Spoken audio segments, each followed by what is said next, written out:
Kami po sa Pinoy Palaboy, saludo po sa lahat ng mga magsasaka at sa lahat ng mga backyard racers. Kayo po ang dahilan kung bakit mayroong pagkain sa bawat Pilipino.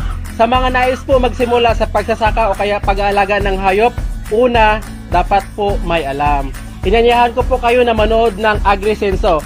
Sa agrikultura, aasinso ka. At kasama natin sina Igday Badyang at Claritita tuwing Lunes hanggang Sabado, 1:00 ng hapon, live sa Facebook page ng AgriSenso sa agrikultura. Siyempre, kasama ang ating mga produktong may puso para sa mga backyard racers.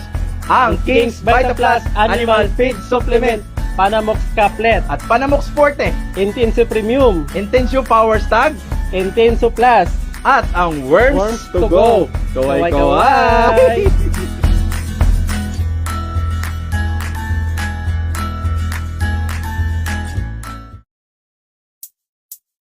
Pagkagising sa umaga, palaging tulala dahil sa sabungan ay talo na naman.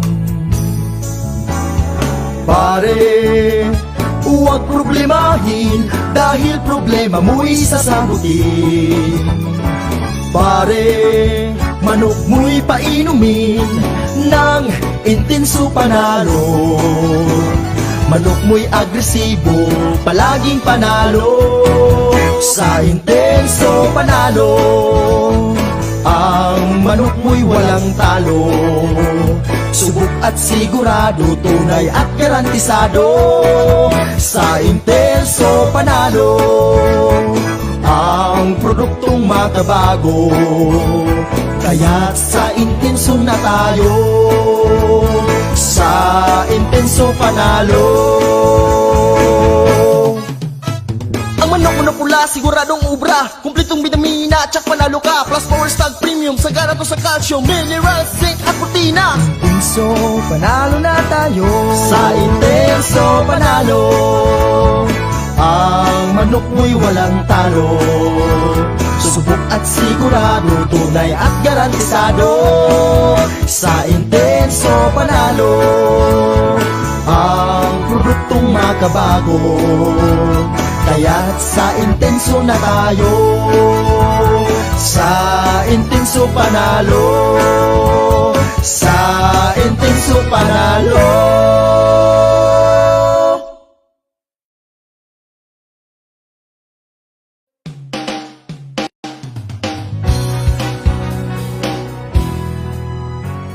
Pagkatapos ng kapon, binaon ako sa hamon. Nais kong bumangon sa pangungot ng kapon. Alaga ko sa bukirin, palaging sakitin. Baboy, kambing at inahin, kulang sa vitamins. Ngunit buti na lang may King's Vitaplus, complete essential vitamins, probiotics, minerals. Ilipagin ko ang hangganan ng langit upang ang tagumpay aking makakamit. King's Vitaplus, ang aking hari, ngayon aking alaga ay laging healthy. King's Vitaplus ka na, King's Vitaplus ka na, King's Vitaplus ka na. Ilipanin ko ang hangganan ng langit upang ang tagumpay aking makakamit. King's Vitaplus, ang aking hari, ngayon aking alaga ay laging healthy. King's Vitaplus ka na, King's Vitaplus ka na, King's Vitaplus ka na. King's Vitaplus ka na, King's Vitaplus ka na, King's Vitaplus ka na, King's Vitaplus ka na.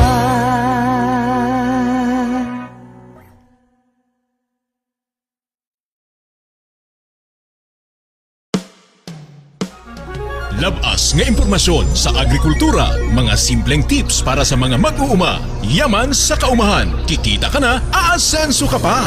Sa programang AgriSenso, kauban si Inday Badyang o Claritita. Kini nga programa hatod kaninyo sa King's Vitaplus Animal Feed Supplement, Panamox Antibiotic Caplet ug Panamox Forte ug sa Intenso Premium, Intenso Power Stag ug Intenso Plus.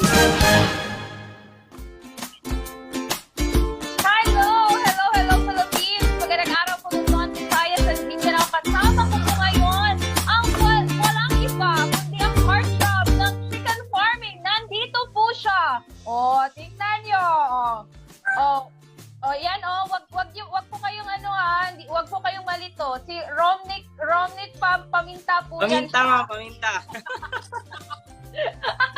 Si Romy Pamita.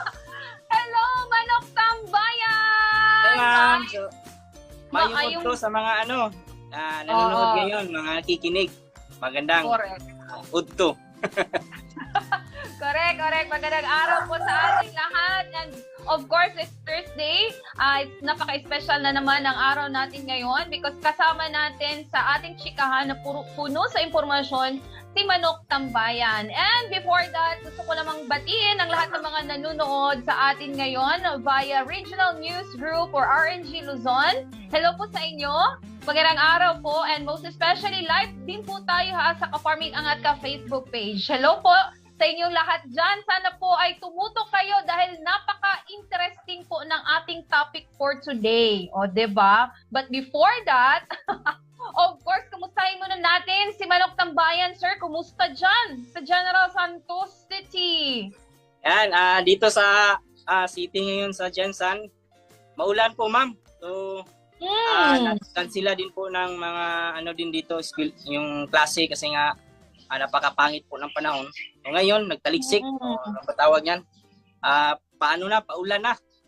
Oo. So yun yung dyan, I know sa Luzon part is maaraw. But dito po sa Mindanao part, due to Intertropical Convergence Zone or ITZZ. So yun po yung nakaka-apekto ngayon sa masamang panahon dito sa ibang parte sa Mindanao, lalong-lalo na dito sa may southern Mindanao, sa may Davao do Sur area, papuntang South Cotabato, yan. Tawag nito, hassle masyado sa mga tao ngayon na apektado Yes, sa flash flood. Meron nang nangyaring flash flood po dyan sa may Davao do Landslide din, Sur ma'am. area. Oo, tama sir, Sa diba? Sarangani. Oo, sa may Papuntang Sarangani Bicos. province. Correct. Oo, 'di ba? Papuntang Sarangani province ay parang mahirapan talaga yung mga motorista natin dahil nga doon sa landslide sa kalsada. So I hope Tama, na ma'am. malinis na yun siya, sir, 'di ba? Kasi balita ko ay pupunta ka ng Mati, Davao Oriental. Guys, sana maging okay yung panahon at saka yung daan, ma'am. Para safe po tayong makabiyahe at kasama pati na din yung mga kaibigan po natin na babiyahe pong pa Davao City. Yan.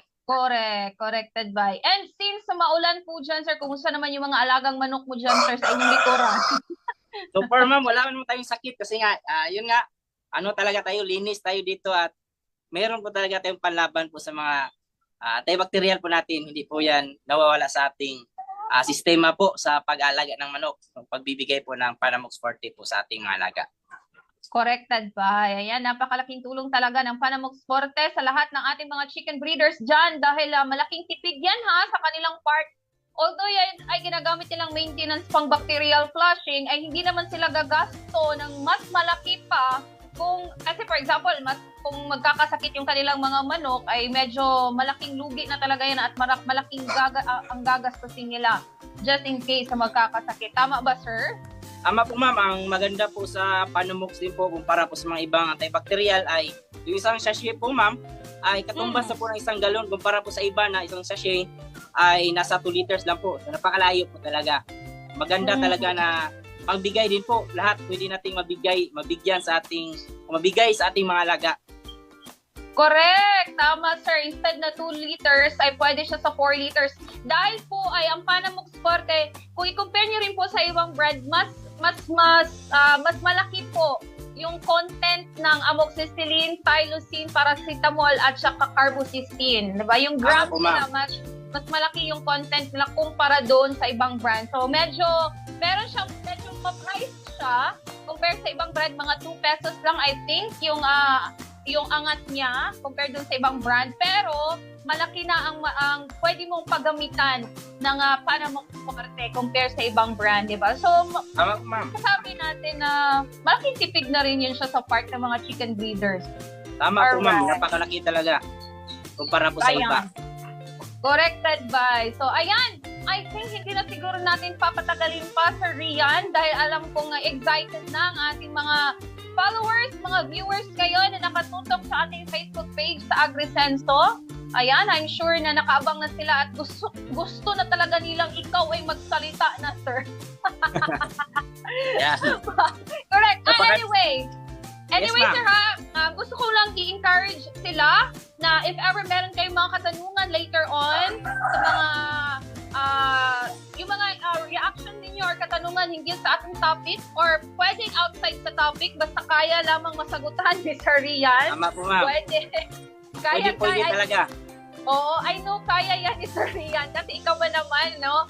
Ilang taon ka nang eksperyensyado sa pagmamanukan. I'm sure marami na rin mga experiences na pwedeng i-share sa atin si Manok Tambayan. Ayan na, i-comment nyo lang sa ating Facebook page live sa comment section box. Diyan nyo po isulat if ever meron po kayong mga katanungan dahil later on po, pagkatapos po ni Sir Rian ay babasahin po natin yan isa-isa yung inyong mga tanong. Okay? So, yung mga greetings ninyo, babasahin din natin yan later on. Unahin muna natin ang napakagandang topic na i-share sa atin ngayon ni Manok Tambayan. Ayan, Sir Rian, go ahead.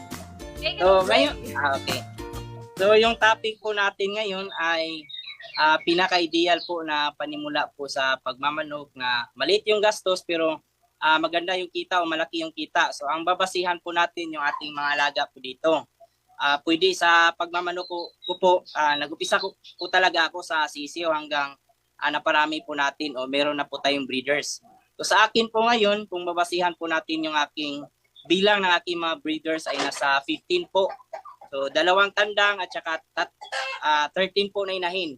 So yan yung aking magandang panimula kasi nga napansin ko po sa 13 po na inahin at saka 2 tandang, yung nagagastos ko lang po talaga sa maintenance po natin ay nasa isang sako lang po sa isang buwan. So nasa mga 1.7 to 1.8 po yan kung mag-pure feeds po tayo. Isasama na po natin yung vitamins at saka yung may puproduce ng ating mga breeders na sisiw. Nasa 2.5 sa isang buwan po yan, maximum. Nasabi ko po na talagang mas okay po na panimula na 13 yung ating inahin. Sa 13 kasi na inahin, nakakolekta po tayo ng minimum po ng 9 to 11 eggs po a day. So yan po sa isang linggo, nakakakolekta po tayo ng 2 tray at niloload po natin yan sa ating incubator. Minimum po na napipisa po sa 60 po na itlog ay nasa 50 po. So yung 50 na sisiyo, yan yung ginagamit ko po na pangbenta po sa ating mga kaibigan po na naghanap na talaga minsan dito na naubos po talaga yung ating sisiyo. So sa 50 na sisiyo, nakakabenta po tayo ng every week po ng 5,000. So every week po yan na ano natin na produce ng kumbaga sisiyo. Ang maganda kasi kung meron tayong inahin o kung magsisimula po tayo sa inahin, ay talaga makakapag-produce o bigay agad ng ng itlog at yan yung ginagamit po natin sa ating pangpapisa. O yan, kung meron po talaga tayong pera, may kapital po tayo, ang may sasuggest ko po talaga, mag-umpisa po tayo sa mga breeders na po o RTL o kung makabili po tayo ng mga inahin, mas mabuti po kasi nga maganda kasi na inahin yung ating simulan para talagang kikita po tayo agad. O ilagay na lang po natin kung halimbawa sa 15 po na breeders, nasa 15,000 po yan kung mag-umpisa po tayo. So sa isang buwan po, pag nakapag-produce po tayo ng kumbaga 50 na sisiw kada linggo, kayang-kaya na pong bawiin po ng ating inahin yung ating mga gasto, yung ating maintenance. Isang buwan po, kayang-kaya nating makabawi sa ating sinimulan o na kapital po natin sa ating alaga. So sa kabuuan po, kayang-kaya po natin kumita po talaga ng 20,000 kada buwan po, minimum sa ating 13 na inahin o 15 po na breeders. So sa mga kaibigan po talaga natin na gusto mag-umpisa, ang pinakamaganda po talaga na umpisahan yung mga inahin po talaga o mga laying na po. Kasi nga ayaw po natin mahuli po na kung mag-upisa mo tayo sa sisiw, matatagalan pa po tayo maka-produce ng mga itlog, mga sisiw. O kung sa ngayon po, dapat magkipagsabayan po talaga tayo sa ating mga kaibigan ni po na breeders na nakakapag-produce na po ng sisiw, itlog. So ganun po ako dito. Talagang okay po talaga kasi nga kung tutusin, kung magpaparami naman po talaga tayo, kayang-kaya natin makapagparami po ng mga manok, sisiw sa 13 po na inahin. Sa mga kaibigan po natin dyan na may mga katanungan about po sa ating style, ay pwede na po natin simulan po yung sagutin. So may mga kaibigan po tayo dyan. Comment na po kayo at sasagutin po natin. Correct. Ayan, nandyan po ha. Nabanggit po kanina ni Sir Rian regarding doon sa ideal na panimula. Recap lang natin, sir, sa kapapanood lang ngayon. Meron na tayong 30 live viewers. At yung topic po natin ngayon is ano po yung maging ideal na panimula sa manukan na kahit maliit lang po yung gasto ay we will make sure na malaki yung ating kikitain. So nabanggit po kanina, sir, is very safe yung magsimula ka na may 13 inahin. Yes po, ma'am. At saka 2 tandang. So bali 15 po lahat.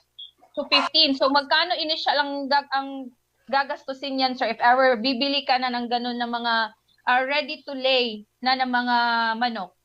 So sa atin kasi dito sa Jensen, ma'am, ay yung mga ganun po na tandang, laying, or RTL ay nasa 1,000. So kabuuan kung 15 po yung bibilin po natin ay nasa 15,000. Okay. So, sa 15,000, ang maggasto naman po natin sa feeds po niyan sa loob ng isang buwan ay nasa 2,500 po, kasama na po yung vitamins at saka yung maintenance at yung ating feeds po sa sisiw na may puproduce ng ating mga inahin, yung ating breeders.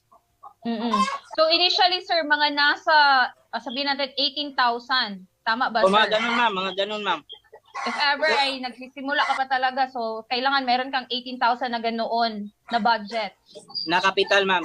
At ang maganda Okay. po niyan, ma'am, sa isang buwan, ma'am, kaya kasi mag-produce ng 30 na inahin po ng nasa 200 minimum po na sisiw. O ganun po yan sa aking dito at talagang ano po, ma'am, yan na po yung aking kumbaga nagbawas kasi tayo ng inahin. So napansin ko din po na okay din po na magsimula po sa 30 na inahin kaya safe nga sa kumbaga kunti lang yung mo kung sa area mo pwedeng maliit na po talaga at saka ang gastos ay talagang hindi po mabigat sa bulsa. Correct. Kasi kung sabihin natin, sir, na sa 13 inahin, kaya niyang i-produce sa isang buwan ng 200 eggs. Yes po, ma'am. Kaya. Likely, if yan ay ma-hatch, or sabihin natin 90% or sabihin natin 98% lang ang ma-hatch dyan, kikita ka naman siguro ng most, tawag dito, mga almost 20K din siguro, sir, di ba? Parang medyo bawi ka na rin. Parang mabalik agad yung kapital mo. Mabalik agad. Yung akin kasi, ma'am, every week po tayong naglo-load para, kumbaga, every week nagre-release po tayo ng sisiw.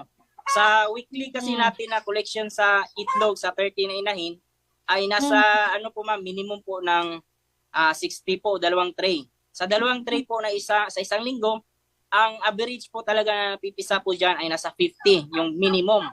So yung 50 po, ma'am, yan yung binibenta natin every week sa ating mga kaibigan. So yung mga nakarang buwan nga, halos talaga ng aking mga sisiw po ay naubos po talaga. So may bago na naman po tayong napisa ngayon na meron na naman pupukuha po sa atin. Ayun, so 'di ba kung meron ka nang din namang 50 na sisiw na maibenta kada linggo, so most likely meron kang 5,000 a week. So there are Yes, ma'am.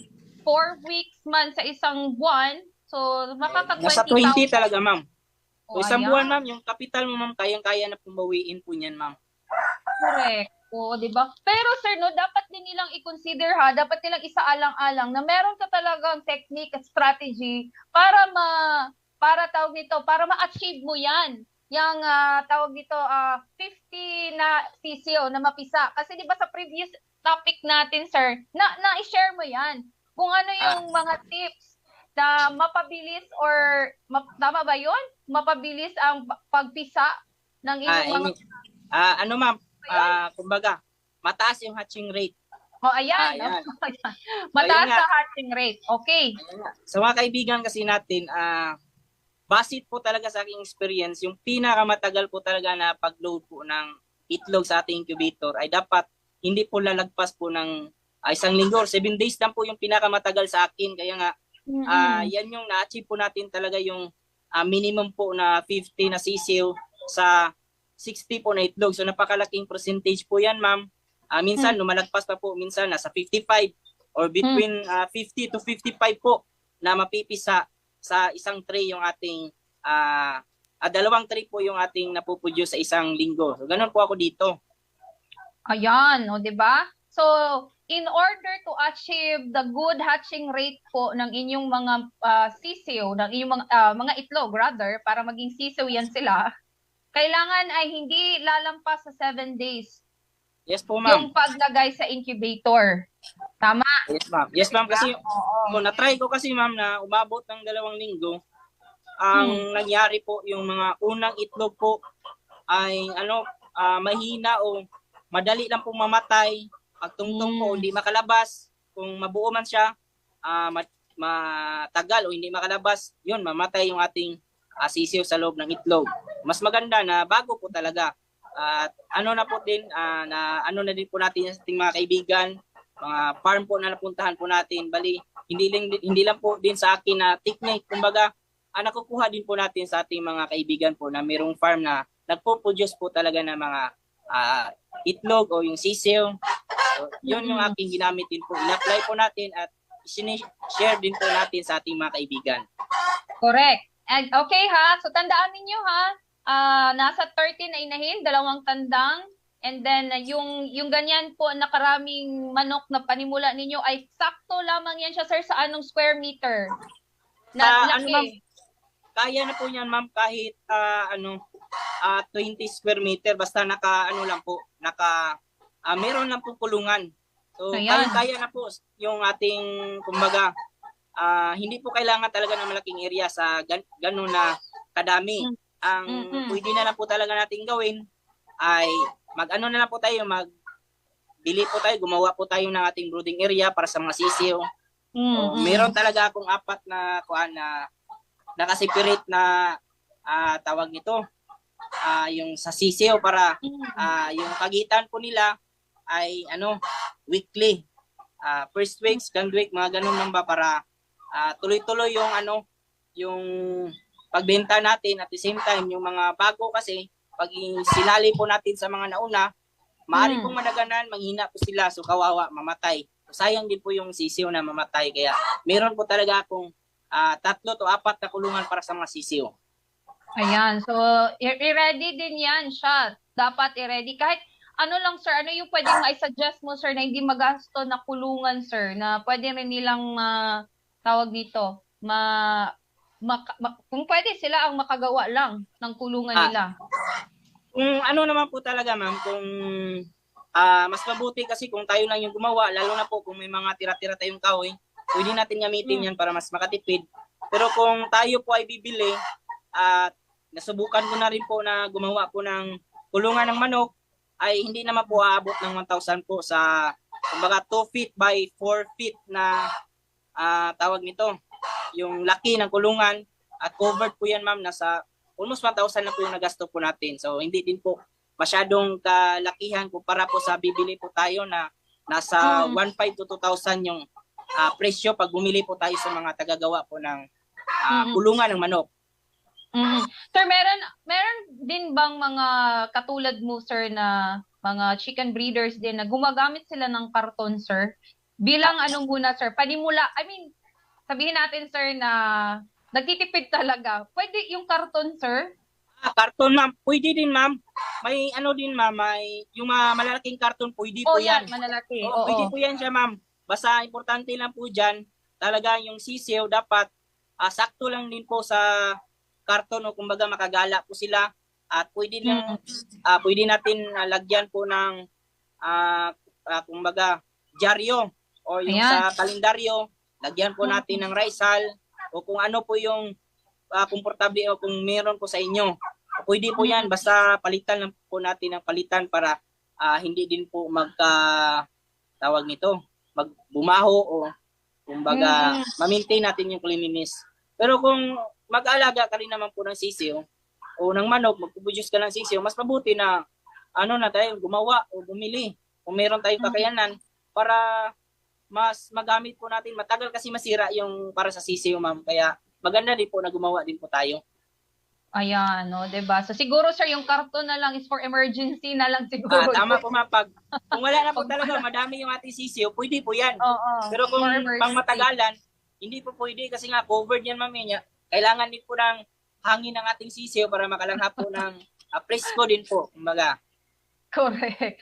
So ayan na, pang emergency lang yung karton na pwede niyong gamitin bilang panimula na tirahan ng inyong mga sisiw. So, sir, ayun na ha, meron na tayong gano'n na mga sisiw.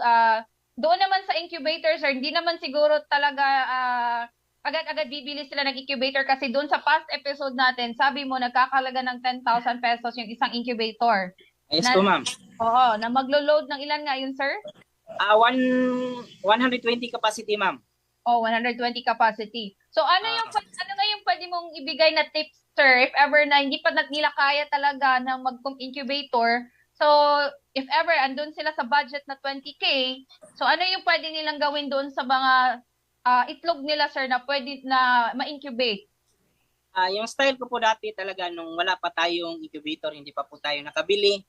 Ang ginagawa ko po ay yun, pinapa-incubate po natin sa mga hatchery po dito sa Jensen o kung may malapit sa inyong area, pwede nyo pong ipa-incubate yung itlog nyo. At dati nga, nung ano pa talaga, meron tayong pabo, may mga native po tayo na ginagawa ko rin pong incubator noon. So yung mga itlog po na kinukolekta ko po na galing heritage, samantalang yung ating mga native na naglimlimlim, kinukuha ko yung kanilang mga itlog. Ang pinapalitan ko po ng heritage. So, ganun po yung ginagawa ko po dati. Yung wala pa talaga tayong budget, pwede natin gawin yan. Basta madami lang po tayong inahin po na native na naglilimlim po. At the same time, yung ating pabo. Kasi sa pagkakaalam ko po dati, yung pabo, kaya niya pong maglimlim ng 25 po na mga heritage eggs po. Sa isang kumbaga, sa isang pabo, kaya niya pong ilimliman po yun, 25 po na itlog. Ganun po yung ginagawa ko po dati para pag nag-incubator, ginawa naman po natin yun, dapat sabay-sabay po ang limlim para sabay-sabay din po mapisa. So ganun po ako dito dati, ma'am, sa ating mga alaga. Na-curious ako, sir. So, hindi madidetect ni Pabo, sir, na ibang itlog yung nililimlim niya, sir? Or paano malaman, sir, na maglilimlim talaga si Pabo? Yung kasi tina-timing ko din po, ma'am, na yung ating pabo, pag napisa na yung kanyang mga itlog, kinukuha ko yung mga sisiw at pinapalitan ko po ng itlog ng heritage. Minsan nga, nakatry po tayo dito na umabot po ng, umabot po talaga ng 3 buwan yung paglilimlim niya po sa ating mga heritage na itlog, ma'am. So, wala naman po naging problema. Pinapakain din naman po natin yung pabo para kahit papano ay hindi po talaga mamayat ng sobra. So, ganun po ako dito sa atin. Oy, o yan, meron palang mga hacks na mga ganun, sir, no, na pwede. Yes, ma'am. Same din sa native, 'di ba? Same din sa native chicken. So pwede pala si native chicken maglimlim ng eggs mula sa heritage. Ang kaso nga lang, pag magpalimlim po tayo ng sa palimliman po natin sa native, hindi na po tayo kumbaga hindi tayo nakakapag-produce ng sisiw din po na native. So, kumbaga, yung native chicken ginawa lang po natin incubator. Sa ating mga heritage. Yan, ginawa lang po natin. So maximum po tayo dyan, ma'am, nasa 2 months yung native po natin na pagpapalimlim. O nasa mga 50 days, mga ganon, 40 to 50 days. Pagkatapos niyan, since kailangan na din po nila na mabalik din yung kanilang pangangatawan, yan, pinapaliguan ko para at least makapagpahinga din po sila sa paglilimlim. Ayan. So yung, balikan ko lang, sir, ha? So, syempre, naglimlim na yung native chicken. So, ilagay mo na lahat doon yung mga itlog, sir. Yes, ma'am. Sa ilalim. Ayan. Same doon sa pabo. Yes, ma'am. Pero gabi ko kinukuha yung kanilang itlog na nilimliman, ma'am. Malalaman naman kasi natin na pag yung native po, naglimlim na po sa kanilang mga itlog, yung kanila talaga, pag hawak mo pa lang, parang makita, mag-ano na siya, parang mag-react na. So yan, malalaman na po natin na naglimlim na po yung native. Yung kinukuha ko yung itlog ng native, yung kinakain lang namin sa aming bahay, Minsan, binibenta ko rin po at pinapalitan po natin ng ating heritage chickens po. So, yan yung aking style. Gabi po tayo para pag aga kasi ay tinutuka ka kasi ma'am. Masakit din tama. po. Tuka na ako kanina. Ng pabo. Maraming tuka. So, 'di ba?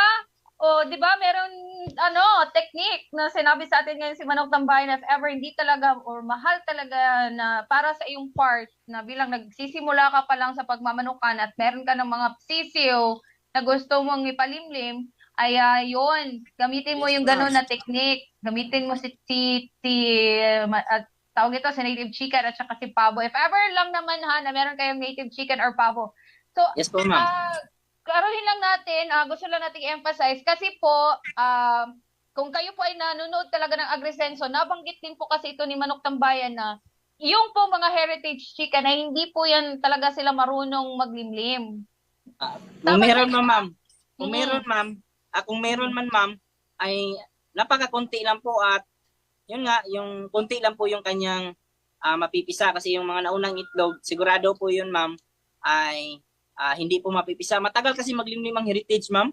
Napakatagal. Minsan, umaabot pa yan ng 1 buwan, 2 buwan. So kung hayaan na po natin na sa kanila tayo aasa, ay wala tayong kikitain yan.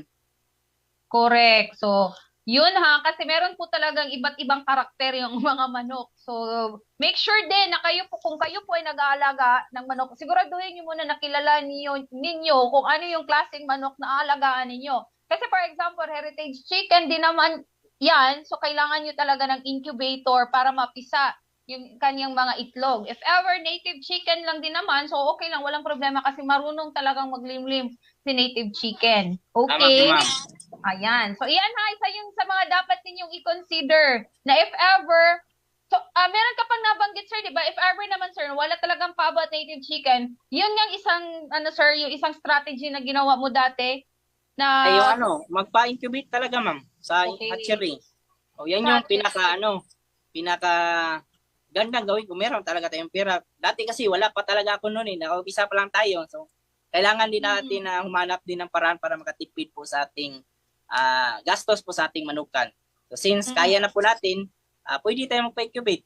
Pag nakaipon po tayo, bumili po tayo ng incubator. Ganun lang. Correct.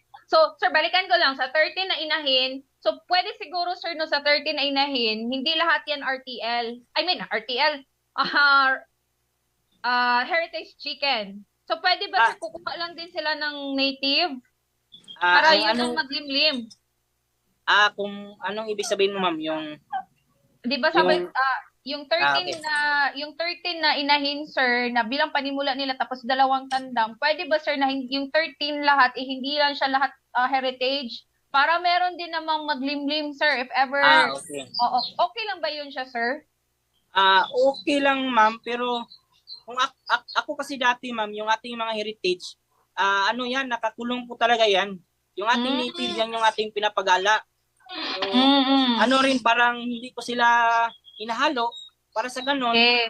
Yung lalaki, yung tandang, yung mabigay lang po talaga niya na para sa talaga, yung makapag-produce lang po talaga ng pure heritage, yun lang sila. O kumbaga, hindi na po ma-upgrade sa native. Pag nagkataon kasi na ihihalo mo sila, yung native, magkaroon ng tsansa yung kanyang sisiyo galing po sa ating heritage ay hindi na din pure, kumbaga maging upgraded native chicken. Upgraded na siya. Parang gano'n.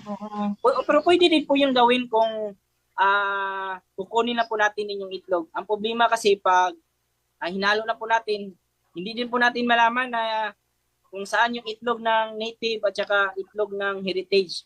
Baka sa isang kaitlogan lang po sila mga itlog, mahirapan po tayo.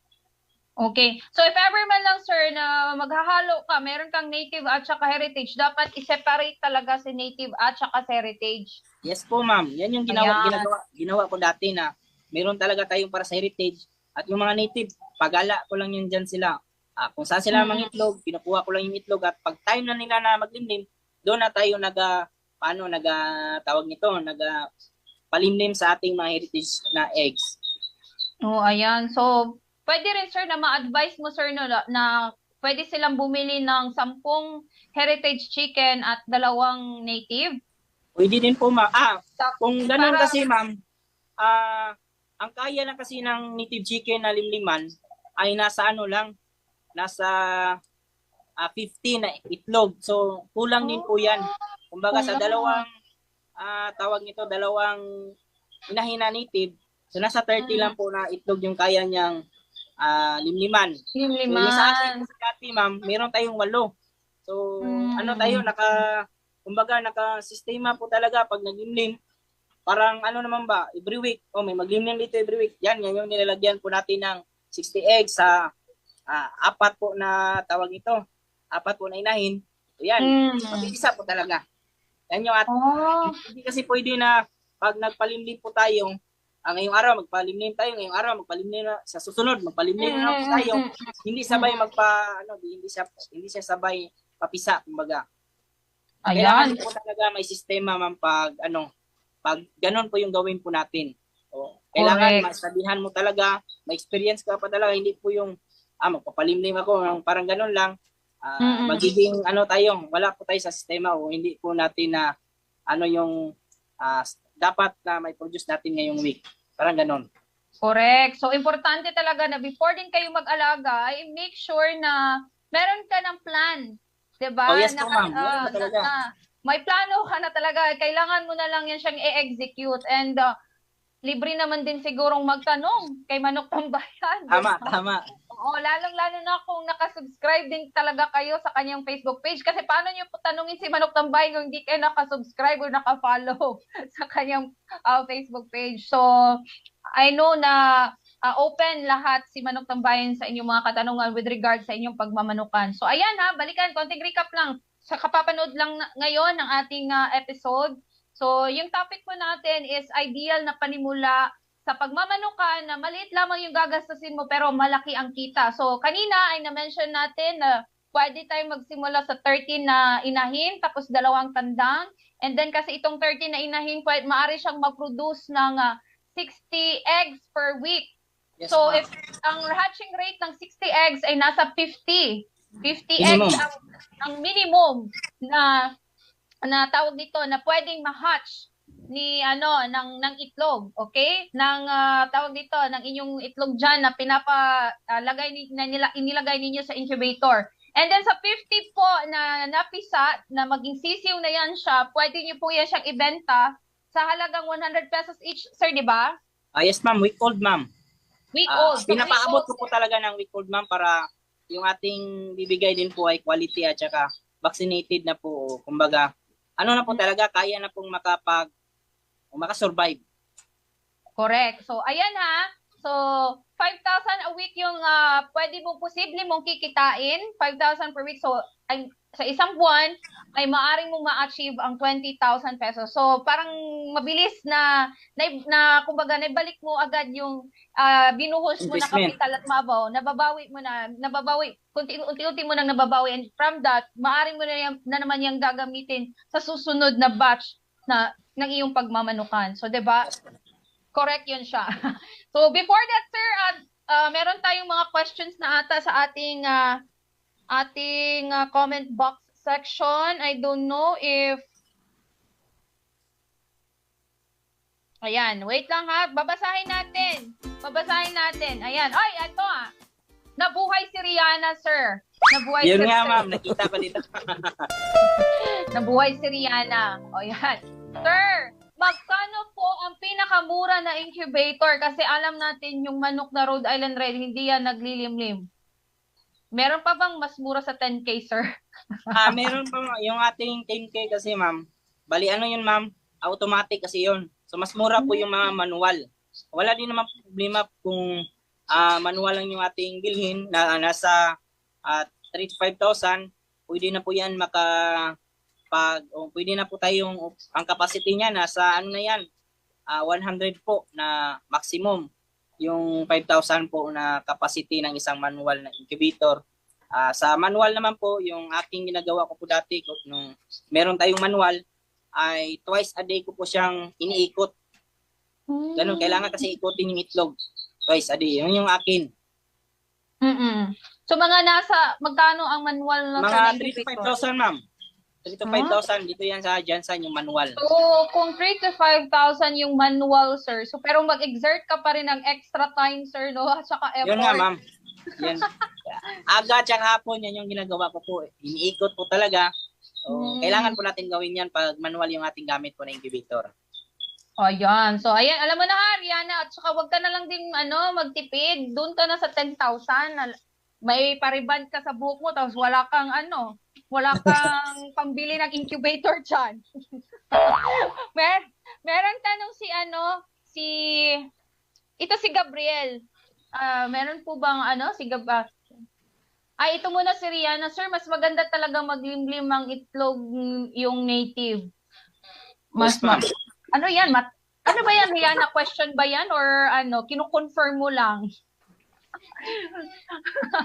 Sabi niya, mas maganda daw ba talaga maglimlim ang native, sir? Na ang native Yes, ma'am. Mas maganda po talaga yung native kasi halos talaga pag bago yung ating ilagay na itlog, mapipisa po talaga, ma'am. Swerte lang po kung walang mapisa.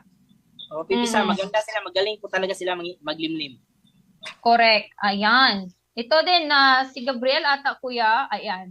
Si Gabriel Badyang sabi niya, tanong niya, kailangan po ba talaga na may kulungan ang manok ninyo, sir? Or okay na po if may, masisilungan sila? Oo.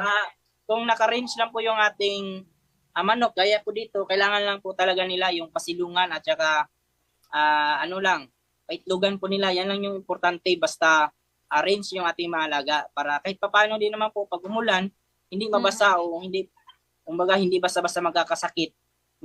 Kahit sabihin pa po natin naglagay po tayo ng antibacterial, basta kung yung ating manok ay araw-araw umuulan, wala silang mapasilungan, malaking chance din po na magkasakit po sila. So kailangan lang po nila pag range may pasilungan at saka paitlugan lang po. Yan lang po yung dalawa na importante talaga sa manok po na heritage. Correct. Ayan. So, meron pa bang ibang question? I think ito si Lucy Kugmowe. Ano ba ito siya? Sir, ano po yung problema?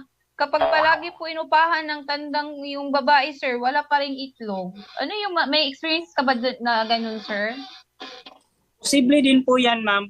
Kung halimbawa yung ating inahin ay talagang masyadong mataba, may mga inahin kasi na pag nasubrahan ng kain, hindi na po makakapag-produce ng itlog o magandang itlog. Kung halimbawa talaga na kahit ilang beses na po, wala pa rin pinoproduce, umabot na ng buwan, 2 buwan, pero yung kanyang edad at saka yung timbang sakto naman, ang ginagawa ko po dyan ay dispose na lang po natin kasi nga may mga ganun po talaga ng mga manok na kailangan o walang may produce, walang maibigay po na itlog. O ganun, produce, mo na lang, dispose. So, parang siya, sir, infertile. Parang ganun. Parang ganun, sir. Parang ganun, ma'am. Oo, so kahit anong gagawin mo na pakain sa kanya, kahit lagyan mo pa ng bitamina. Meron diba? po talagang ma'am, meron po talagang ganyan na manok. Pero sa atin naman po dito sa mga heritage, hindi pa po ako nakatry, pero sa native meron ganun po, ma'am, na tawag nito na nangyari po sa atin noon, kaya dispose na po natin.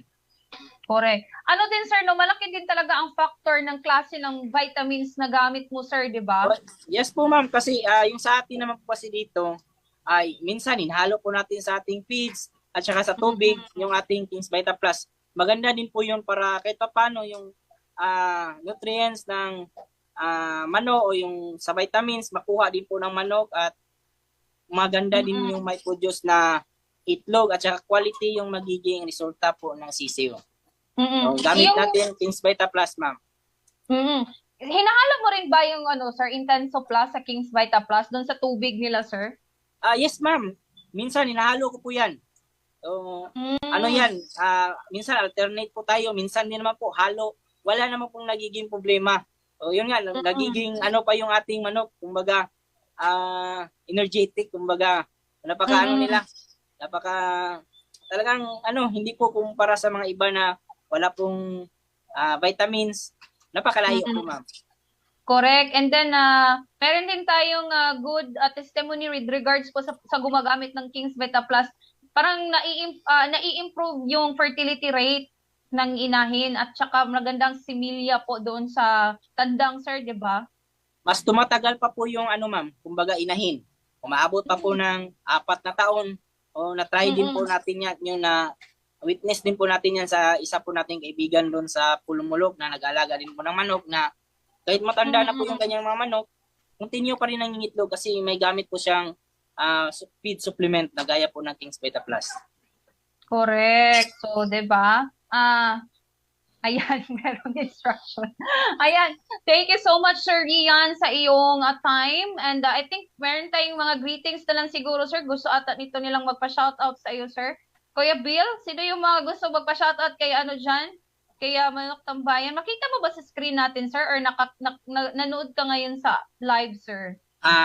Meron din po ako dito, ma'am. Sige, sir. Shoutout Go. lang natin yung mga nag-comment, ma'am. Opo, Ayan, opo. nakapanood kanina, shoutout po sa inyong lahat, yung sa ating mga kaibigan ngayon na nag-comment, Christian Hill, Gabriel Badyang, Ariana P. Calderon, yan, si Ranish Ruiz Aureta, Joshua Salipay, yan, yan na po lahat, ma'am. At saka si Ayan. Lucy Kugmoy pala. Ridin, Irunay, Calderon. May kapangalan nito. Sa mga nag-comment. Maraming salamat. Yan, maraming salamat sa inyo. Kayong po lahat dyan na nakatutok po sa atin ngayon. Maraming salamat po sa inyong patuloy na pagsuporta po sa ating programang Agrisenso. At by the way tawag dito, abangan niyo po yung ating Balik Asenso Pangkabuhayan promo po ng ating produktong King's Beta Plus Animal Feed Supplement. Ayan, before po natin mag-say goodbye kay Manok Tambayan, sir, meron ka bang announcement or meron ka po bang mga message na gusto mong iparating sa inyong mga viewers at saka subscribers? Ayan, sa mga nakapanood po ngayon, mga nakikinig, maraming salamat po at sana po share niyo po yung ating mga videos para madami pa po tayong matulungan, may bahagi at kung aabot na po tayo ng 30,000, hindi ko nakakalimutan na mamimigay po tayo ng sisiyo sa ating mga kaibigan at yun, maraming salamat. Ayan, thank you so much, Manok Tambayan. Basta Huwebes ay busog na busog tayo sa impormasyon mula kay Manok Tambayan. At yun, of course, diba, sa magandang topic na kanyang i-share sa atin every Thursday. Ayan, thank you so much, sir, ha? Maraming salamat.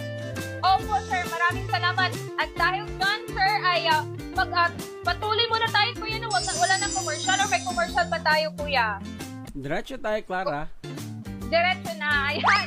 So, from our Agri-Balita, pakinggan po natin si Inday Badyang sa kanyang Agri-Balita for today. Hello everyone! Isang napakagandang hapon pong muli sa ating lahat. Welcome! It's Inday Badyang and it's Agrisenso. Ayan. Mamiss ko kayo today. But you know what? Ayokong mamiss din ang pag-share sa inyo ng good news. So, andito po ako, ayan, to take part sa ating Agri-Balita ngayong hapon. Ayan. Kamusta-mus po kayong lahat? Ayan. Medyo pangit ang weather namin dito sa parts of sa mga neighboring municipalities or areas, especially sa Malalag, Davao del Sur na galit ang baha. Ayan, parang it's somehow surprising, diba? Ang nakita ko lang last night with that weather report na maulan ang most parts of Mindanao, but I was not expecting that bad, na talagang gumising sila doon na binaha. So, amping, halong, ingat po tayo dyan, okay? So, makinig tayo sa mga advisories ng ating LGUs. Ayan, maraming mga areas actually ang nag-cancel ng klase because of that pag-ulan-ulan. Though dito sa Davao City, medyo makulimlim ang kalangitan. Though earlier, mainit siya, tapos biglang naging cloudy, but still ingat pa rin po, especially to those who are living in the low-lying areas, mga binabaha, mga landslide prone, diba? So, kung ano yung mga advisories, announcements, and all with regards for the security of your family and the rest of your community, so makinig po tayo, okay? Always make sure na number one talaga yung safety po ninyong lahat. So, for now talaga we can, as we've shared earlier, days ago, I think, na we discussed that there will be more bagyo pa or 2 more bagyo na papasok sa Pilipinas within the month of November. Though wala namang bagyo so far, I think, here in Mindanao, but it's just medyo masama lang talaga ang panahon. So, amping ta sa kanuna, yan, sa mga kapatid po natin, Luzon, Visayas, Mindanao, saan po kayo ngayon? Ayan, maraming salamat po sa inyong pagtutok sa ating programa kada hapon. Ayan, AgriSenso, kasama po si Clara Tita. Ayan. So ngayong hapon po akin pong isi-share sa inyo ang ating agri-balita, in which it's another good news. In line din ito sa balita natin yesterday with that kadiwa sa Pasko. O diba? Ang saya-saya ng mga taga Luzon and some parts of Visayas and Mindanao na naka-experience ng mga murang bilihin. O diba? Just imagine to have the 25 pesos per kilo ng bigas. Diba? That's so nice. And that kilo of asukal, which is just 70, and other items or products, pork, gulay, fruits na mura lang ang presyo. O, diba? Sarap nila. Punta nga kayo ng Davao City, marami kaming bibili. Soon, Department of Agriculture, sana kami na naman, diba? And some na, mas marami pang areas actually ang kanilang mapuntahan. But anyway, ito naman is ang Kadiwa Pop-Up Store. So, parang it's a mobile store lang na pumupunta-punta sa mga lugar. So, this time, andun sila sa Zamboanga City today. Ayan, dun sila naghasik ng kagandahan o ng mga produktong mura ang presyo. So ayan, so patuloy na umarangkada ang Kadiwa Pop-Up Store ng Department of Agriculture sa lungsod ng Zamboanga ngayong araw ng Huwebes. Tampok sa pop-up store ng DA9 sa Rizal Street sa Zamboanga ang iba't ibang produkto ng mga magsasaka tulad ng mga sari-saring gulay, prutas at mga pang-araw-araw na pangangailangan sa abot kayang halaga. Yan talagang very important. Layunin ng 2 araw na aktibidad ng DA na sinimulan kahapon na i-alok ang direkta sa mga mamimili ang abot kaya at sariwang mga produkto bilang bahagi ng pagtulong sa mga kabuhayan ng mga magsasaka sa Zamboanga City at sa iba pang lugar ng Pilipinas. So just imagine, yung mga magsasaka natin is di na sila mahihirapan na where to market their products, diba? So with that Kadiwa Pop-Up Store, Kadiwa sa Pasko events with Department of Agriculture, meron na silang venue where they can put their products in there at maibenta nila. Actually, mas mura lang siya kasi nga hindi na dumadaan sa mga middlemen, which is isa yan sa mga issue why medyo nagmamahal yung mga presyo ng gulay and other stuff. It's because pag dumadaan ng mga middleman, but this time direct na siya, so you can experience products in a much cheaper price. So if you have that budget o may mga naitago kayong pakonti-konti, diba? At tapos merong kadiwa sa inyo, ay perfect, you avail it. Actually nung time ng talagang pag-lockdown, the pandemic, yung kadiwa, tawag nito, yung concept ng kadiwa is parang nagsimula during the pandemic. If I can remember it right, we have that Kadiwa event here in Davao City, in which talagang chinecheck ko yung Facebook pages ng Department of Agriculture 11, saan yung mga schedule nila.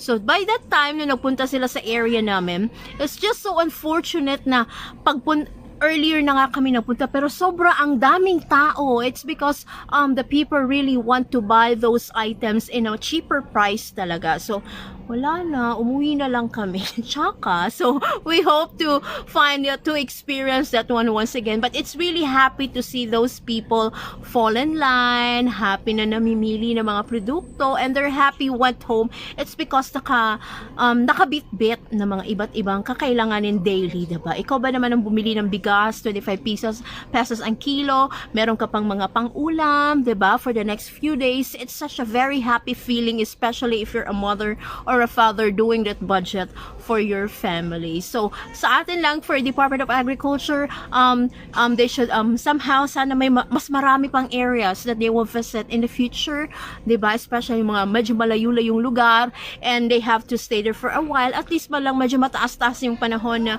the community can experience and somehow buy those mga produktong ibinebenta na nag-participate sa Kadiwa Pop-Up Store, Kadiwa sa Pasko, at iba pang activity nila with regards sa kanilang Kadiwa project. So it's indeed a very good project, as in for us right now na talagang we admit mahirap ang buhay, andun pa rin yung mga issue within the pandemic, parang medyo bumabangon pala ang lahat, ngayon palang medyo nagiging okay yung ekonomiya, though nakakabawi na tayo slight, it's because medyo humina na ang dolyar, sana magtuloy-tuloy na, diba? So at least man lang we can have a Merry Christmas, and each and every one of us, kada usa, ayan, sa mga Pilipino is merong pagkain na ihahain sa kanilang hapagkainan with the rest of their family. Ayan. So good job, DA, and the rest of the government agencies who took part of the success ng Kadiwa sa Pasko, Kadiwa on Wheels, Kadiwa Pop-Up, and in line with that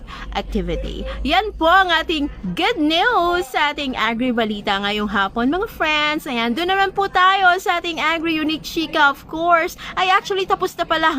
Ayun, nagkapag-share na pala ng tips. Ayun, si Sir Manok Tambayan sa kanyang tips for today. Ayan, maraming salamat po. Bukas na naman po ulit sa ating pagchichika-chika ng bongga. Ito po si Inday Bajang. Maraming salamat. At ito po ang Agri Senso. Ayun, o diba? Sinabi mo Day ha, na bukas ulit ha. Sabi mo yan ha, kasama tayo bukas ha. O diba? Thank you so much. Hindi ba dyan sa iyo na very good news, of course, sa ating mga magsasaka, diba? If ever merong mga ganun na mga programa ang gobyerno ay I'm sure na maganda yung magiging market ng ating mga magsasaka, lalong-lalo na yung mga local farmers na hindi nila alam kung saan nila pwedeng ibenta ang kanilang mga tawag dito, ang kanilang mga crops, diba? So, ayan, kanilang mga produkto. So let us make sure lang din na lahat ng mga local farmers ay nakikinabang sa ganitong programa ng ating gobyerno. Congrats, PA! Sana ay marami pang mga programa at saka services na pwede natin maibigay sa ating mga magsasaka. Good job and thank you so much! At yan po ang ating Agri Unique Chika at Agri Balita for today. Maraming salamat po sa inyong patuloy na pagsubaybay sa ating programa. And of course, sa lahat po ng mga nagtatanong kung saan mabibili ang ating mga produkto, of course, i-message nyo lang po kami sa aming Facebook page para po ay doon sa mga wala po doon sa kanilang mga Agribet stores. Pwede po natin yung i-cater via online through our Facebook page, and meron din po tayo sa Shopee, okay? Sa mga naghahanap kung saan, available po tayo, number 1, sa mga Agribet stores. If ever po nawala sa Agribet stores, message nyo lang kami sa Facebook page ng King's Vita Plus Animal Feed Supplement, o kaya, search nyo po sa Shopee, meron po kaming account dyan ng KBM Agribet Lines. At kami po ay ang bahala po sa inyong mga orders kung nais nyo po talagang kumuha ng ating produkto. So I'm sure kukuha kayo kasi malaki po talagang tulong ang King's Vita Plus para sa inyong mga alagang baboy. Okay? Alagang hayop overall. At yan po ang ating programa ngayon, ang ating episode for today sa ating Agrisenso. I'm sure na marami kayong natutunan, and kita-kits po tomorrow uli. Same time po ha, dito lamang sa nag-iisang programa para sa ating mga magsasaka. Ako po si Clara Tita. Dito po ang programang Agrisenso, sa agrikultura, aasenso ka. God bless everyone! Bye-bye! Tomorrow, same time! Don't forget to share! Kultura, mga simpleng tips para sa mga mag-uuma. Yaman sa kaumahan. Kikita ka na, aasenso